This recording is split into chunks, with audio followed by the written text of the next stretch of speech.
આજે જે આ સૈનિક સ્વાભિમાન યાત્રા આપણે બોટાદ ખાતે આવી ગઈ છે, એનો ઉદ્દેશ્ય એ છે કે સરકાર અમારા જે સૈનિકોના અધિકારો છે, હકો છે, જે વીરાંગનાઓ છે, શહીદ પરિવારો છે, એના હકો અને અધિકાર આપવા માંગતી નથી.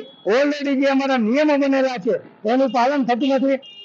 સરકારી નોકરીમાં રિઝર્વેશન, ખેતીની જમીન, પ્લોટિંગની જમીન, આવા 11 મુદ્દાઓ અમારા પેન્ડિંગ છે, વર્ષોથી પેન્ડિંગ છે.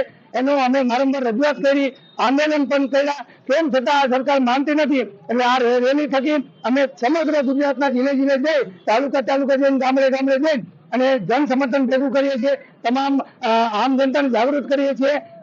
અન્ય પાર્ટીનો સહયોગ લઈએ છીએ, અન્ય સમાજોનો સહયોગ લઈએ છીએ અને વિશાળ સંખ્યામાં જનમેદની ભેગી કરી અને ગાંધીનગર કૂચ કરશું. અમારા હક અને અધિકાર માટે ટૂંક જ સમયમાં અમે વિધાનસભાનો ઘેરાવ કરવા જઈશું. અમારું જે રિઝર્વેશન છે, અનામત માજી સૈનિકો માટે ઓલરેડી ગુજરાત સરકારમાં છે, એનું પાલન નથી થતું. ખેતીની જમીન માટે નિયમ બનેલા છે, પ્લોટિંગની જમીન માટે નિયમ બનેલા છે, પણ છેલ્લા 15 વર્ષથી કોઈ પણ માજી સૈનિકોને ખેતીની કે પ્લોટિંગની જમીન મળે નથી. હથિયાર લાયસન્સ જે માજી સૈનિકોનું એકમાત્ર રોજગારીનું સાધન છે, ના તો હથિયાર લાયસન્સ રિન્યુ થાય છે और નવા હથિયાર લાયસન્સ મળતું નથી. આ બધા જે અવગત છે, અમને અનગઢ એ બધી એનો નિવેડો આવે એવું અમે ઈચ્છીએ છીએ અને ઓલરેડી એનો નિયમ બનેલો છે.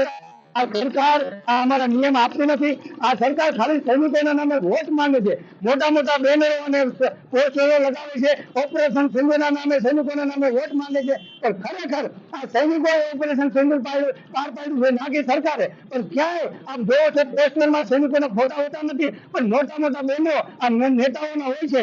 સરકારને અમે કહીએ છીએ જો તમે અમારા નામે વોટિંગ માંગતા હોય તો ખરેખર અમારા હક અને અધિકાર આપો.